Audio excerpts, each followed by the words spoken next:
Shedeur Sanders highlights the importance of taking control of the narrative. Shedeur Sanders, one of the quarterbacks for the Cleveland Browns, highlights the importance of taking control of the narrative. As most people in the sports world knows, that there has been a very viewed quarterback competition with the Cleveland Browns, right? And part of the competition really involved two rookies. You had Dylan Gabriel and Shedeur Sanders. And Shedeur Sanders played lights out in his opportunity to shine and start during the preseason. Dylan Gabriel actually played well too, right? Both of them looked to be potential starters at some point in the NFL at some point in their career, right? But after an interview with Dylan Gabriel, he made the quote that, some people are entertainers while other people are competitors, right? And some listening to that made the assumption or came to the conclusion that he was talking about Shedeur Sanders as the one who is the entertainer, whereas he, Dylan Gabriel, was the competitor. And listening to Shedeur field questions about that statement really gave you an insight into the power of controlling the narrative. Hear this thing out.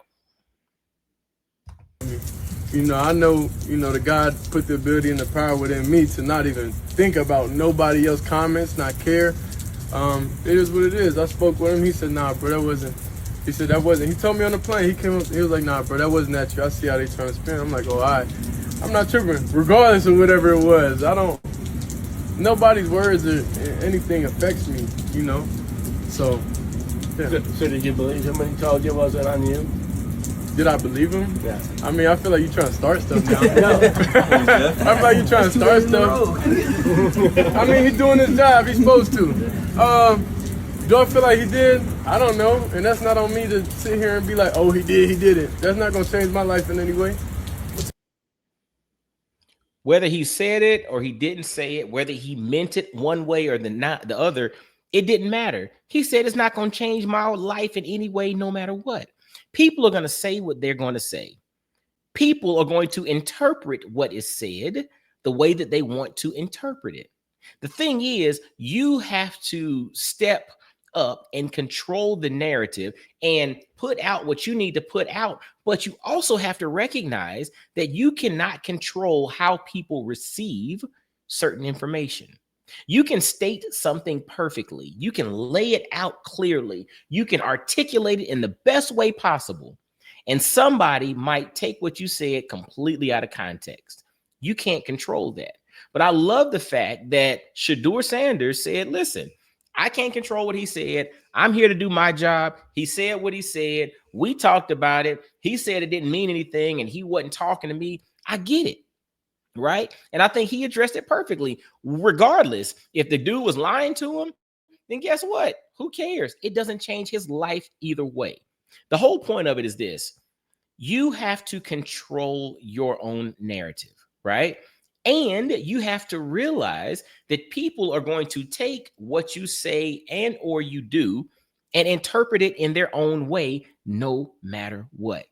And what can you do about that? Absolutely nothing. You have to also be mindful of the fact that if you're unwilling to take control of the narrative, somebody else will. So like even Shedeur pointed out, one of the reporters was trying to, throw some flames, right? Trying to get something started. And he called it out. He was like, oh, look, you're trying to get something started. They're trying to control and curate a narrative. There is this, this hero's journey, or there's this good guy, bad guy. And everybody wants to create the hero or the villain. In every scenario, people have this natural tendency to create the hero and the villain. What side are you going to be on? Somebody has to be competing with somebody else. And I think it was John Henrik Clark that said, in some stories, there are no good guys. But that also means that in some stories, there are no bad guys. There is not always this winner versus loser or hero versus villain. Sometimes it's just two dudes competing to show what they got and let the chips fall where they may.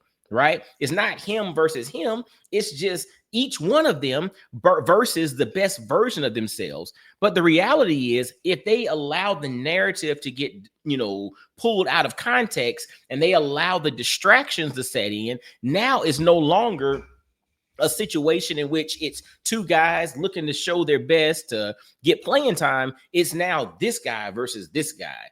Who's going to win? Is it going to be the entertainer or the competitor? But again, those are all storylines and narratives to generate attention. Remember, in this day and age, attention is the currency that everybody is seeking. So if it bleeds, it leads. If it creates controversy, then guess what? People are going to run with it. I was listening to an interview not long ago. I think it was Ray J. It was a clip that I saw. And he said, listen, he looked at all the analytics and he said, when I say the most crazy, off the wall crap, I get all the attention. And what happens when I get all the attention, I look at my numbers from the metrics of my companies, the numbers go up. So he was like, if I want to just play the numbers, all I got to do is say the most outlandish stuff. I'm in the headlines. Then all of a sudden my numbers go up and I'm making money. People don't realize a lot of this is manipulation. So don't fall for the okie doke. If you remember Beverly Hills Cop, don't fall for the old banana in the tailpipe, right? Because it's all a game to generate attention. Controversy equates to attention. Attention equates to dollars. But if you're about your business and you're just like, listen, I'm here to do what I got to do and put my best foot forward, I don't care about all of that. I'm putting my best foot forward and let the chips fall where they may, right? But I love the fact that this brother, this composed brother right here, took control of the narrative, addressed it, and now it's time to move on and play football. And thank God it is now football season. All right. Well, hey, this is your man, Coach Mike D. I encourage each and every one of you all to become the quarterback of your mindset. There are 5 components to your mindset: your beliefs, your experiences, your relationships, your perceptions, and your perspective, right? How you see yourself, but then also the stories you tell yourself. Those are the 5 components there that really formulate your mindset. And if you master those 5 components, you can become the quarterback of your mindset. And that's the whole goal of this, to drop snippets and stories about how people are doing amazing things and how that can help you plant a seed in some capacity in your life so that you can take control and become the quarterback of your mindset so that you can control the narrative. All right. Well, hey, as always, y'all be blessed, well, and wise. Leave a subscribe, leave a like, leave some comments, subscribe, and share this thing out. And until next time, I'll holler at you. Peace.